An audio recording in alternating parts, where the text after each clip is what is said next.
Red Hood and the Outlaws Annual Number 1, written by James Tynion IV, art by Al Barrionuevo.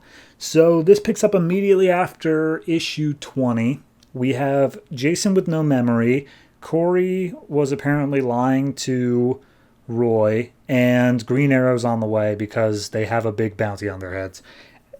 This issue picks up with some rando who is caught and impaled in a bunch of different ways, and they're like mocking him for stealing from him or something. And apparently he's a master of robo ninja martial arts.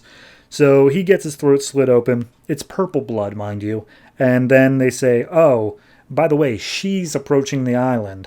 And the main guy with a bunch of claws is like, good, the Red Hood now belongs to us, and his friends belong to the Crows.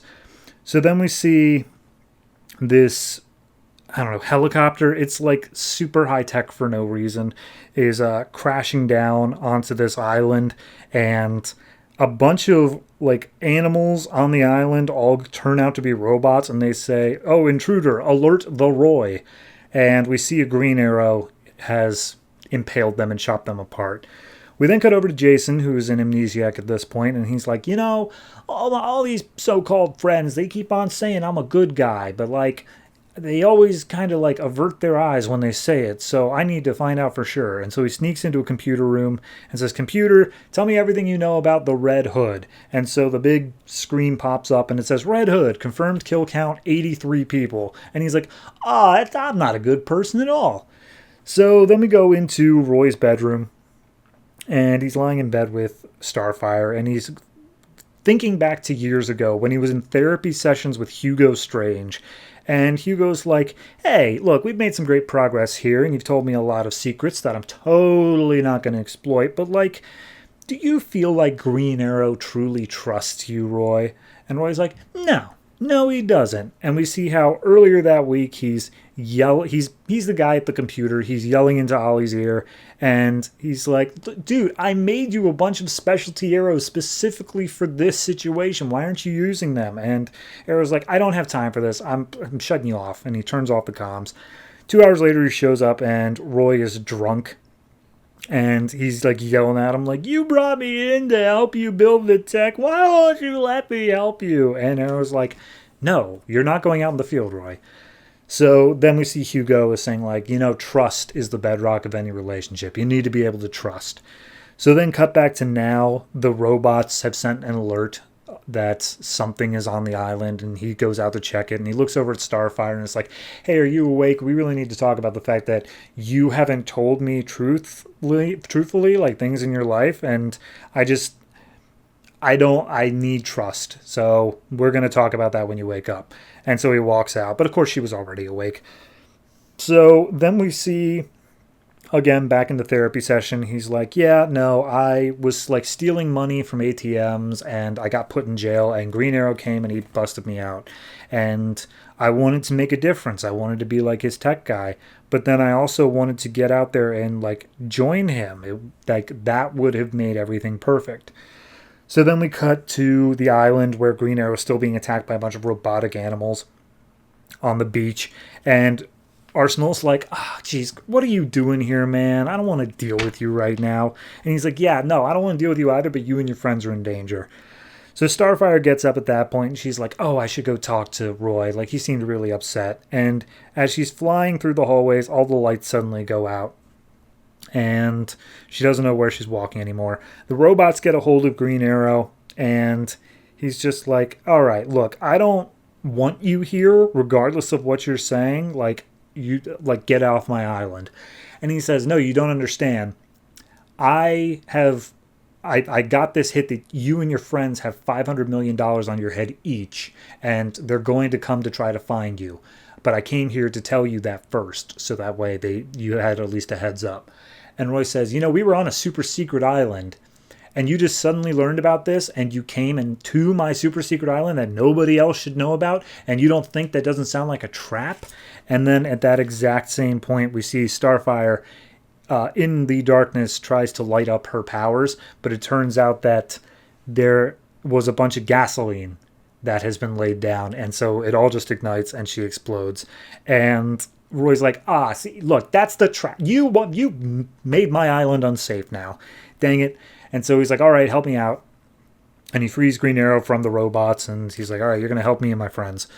So then we see Starfire inside is facing down Cheshire, an assassin who uses poison stuff. And she's like, hey, I figured that you were impervious, but when you lit up that gasoline, all the oxygen got burned out of the room. And therefore, what you're breathing in right now is just pure poison that's disintegrating your lungs. I figured if I can't get the poison through your skin, I'll get it through your body. So you're going to die, like, right now. And Arsenal comes in and is like, oh, God, what did you do to Starfire? And immediately Cheshire is able to go intangible, I guess. And so she dodges all the arrows and is like, oh, hey, you and the Reg, you're pretty cute. Like, why don't you go ahead and give chase to me? So at that point, Arsenal tells Green Arrow, go get Jason. He's not himself right now. He needs protection. I'm going to take care of her. And he's just like, you can't beat her alone, Roy. And it's like, well, I don't want to beat her with you, so go do what I said. So then we see another flashback where he's dressed up as Speedy and he's trying to give a help to Green Arrow. And Green Arrow just takes his gear, throws it in the trash and says, I'm not going to be responsible for you dying. And he's just like, you don't believe in me. So then we see the fight between Cheshire and Arsenal. She's got the upper hand just consistently to the point where she's basically flirting with him the whole time, saying like, oh boy, I bet your fingers are nice and strong from the bowstring. And Arsenal, best panel here, says, stop being sexy and fight me, damn it. I like that one. So she blows some poison at him, which takes him out momentarily. And we see Green Arrow is trying to get to Jason, and Jason's like, get off of me! I don't know you! And he's just like, geez, what is wrong with you kids? God. So Cheshire takes Arsenal's hat and is like, oh, well, I'm going to take this as a memoriam, and I got to go with a friend to visit. And she phases through the walls to get to Jason, takes out Green Arrow pretty much immediately, and when she gets up to Jason, she's like, hey, look, you can drop the amnesia act. Like, I know we know each other. Like, we're all cool, right? And he's like, nuts. I have no idea who you are. And she's like, okay. So at that point, Arsenal manages to get to his feet. He rushes into the room and tries to fire off another shot. Of course, it does nothing. And so he gets extra super poisoned by Cheshire, saying like, all right, well, there's no coming back from this one. You'll be dead in a matter of seconds. So Green Arrow goes over to Arsenal being like, oh, God, stop trying to like die on me and tell me where I can find the antidotes in your belt. And so he flips open all the belt stuff, gets out the antidote, and cures Roy.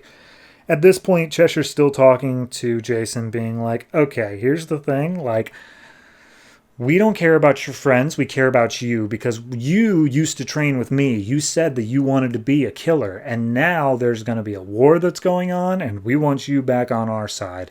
And he's like, I'll never join you. And he's like, all right, well then I'm just going to poison you, whatever. At that point, Starfire comes to, grabs Cheshire so fast she can't even go intangible, flies her off the island, and Cheshire's like, okay, that's impressive. You survived. I'll admit that. But regardless, I can't quite be captured yet. So just know there's a war coming, and you and your friends are on the wrong side of it. And she blows some poison in Starfire's face, turns intangible, and disappears.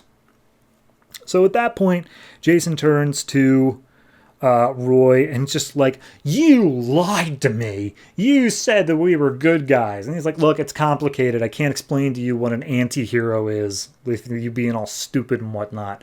And he's like, no, I'm not an anti. Like, I killed 83 people. This is not good people things.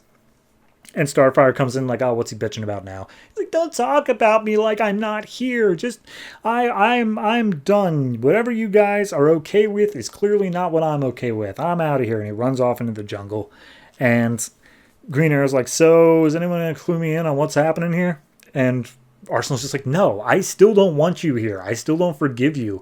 Because, I was going through a tough time. And when you threw me away, when you said, like, get out of here, I was sober. Like, that wasn't even the excuse at that point. You just didn't trust me. So, no, I'm done. So at that point, Starfire also goes her separate way. We see another therapy session where Hugo Strange is like, oh, do you think there's any saving you and Green Arrow's relationship. And we see a fight scene between the two of them. It's just like, nah, we're done. Like, that's never going to come back. So Starfire and Roy meet back up at the doors of his place, and she's just like, why don't you ever talk about Green Arrow? And he's like, oh, I'm sorry, are we talking about memories that you should have told other people? Yeah, I didn't think so. And they see a note on the door from Jason saying like, I'm out. I'm not coming back. Goodbye. And he's like, we're on an island. How could he possibly get off the island? And we see Green Arrow in that high-tech helicopter thing calling into the JLA saying like, hey, I'd really appreciate this favor of you guys just not messing with the Red Hood gang and Arsenal and whatnot. It's just, I don't want those two series overlapping. And Amanda Waller's like, fair enough. This is the only time I'm going to be reasonable. So we see Jason has managed to stick himself to the underside of the helicopter in order to get off the island. And then we see the bad guys from the beginning saying, Cheshire discovered the island and has also gotten their power levels and their strengths and weaknesses. So we're all set to go now. And we see that the main villain is Bronze Tiger and the League of Assassins, ready to take what is rightfully theirs. It's still setting up. Here's the thing. That's like last issue and the issue beforehand where James Tynion just kind of like starting off saying, okay, we're wiping the slate clean. We're getting to a new status quo. Jason has his mind wiped. Everyone is kind of in shambles. We're building it back up again. But now we're finally getting the conflict of what's going to bring them back, which is, of course, Bronze Tiger, who I always thought was a dude. But in this, he's a tiger dude. Like his head is a tiger. Just pointing that out. They're going to be the ones that are obviously the central focus that are, this war is coming, blah, blah, blah. So I'm into it. I'm interested. I want to see moving forward here what's going to happen, how they're going to get Jason back in the fray, how Arsenal and Starfire are going to make up. I do think that it seems like it's going to be mostly an Arsenal-centric storyline, which I think is good because when Liddell had control over it, we got a couple things that were Jason, and we got that Starfire, basically entire arc of her in space. So I'm looking forward to seeing, all right, what can we do with Arsenal here? So overall, art's fine. Pacing, it's good. It's fine. I don't think that this really needed to be an annual. This felt more like 2 issues, and they just kind of condensed it down while also adding this weird therapy bit to it. But I don't know. It seemed like it might have been a bit too packed, but based off of what it was, I think it was fine. So I'm going to give this one a 7 overall. It's good. It's an okay. It's not standalone. It is just the next part of the arc, but it's fine for what it is.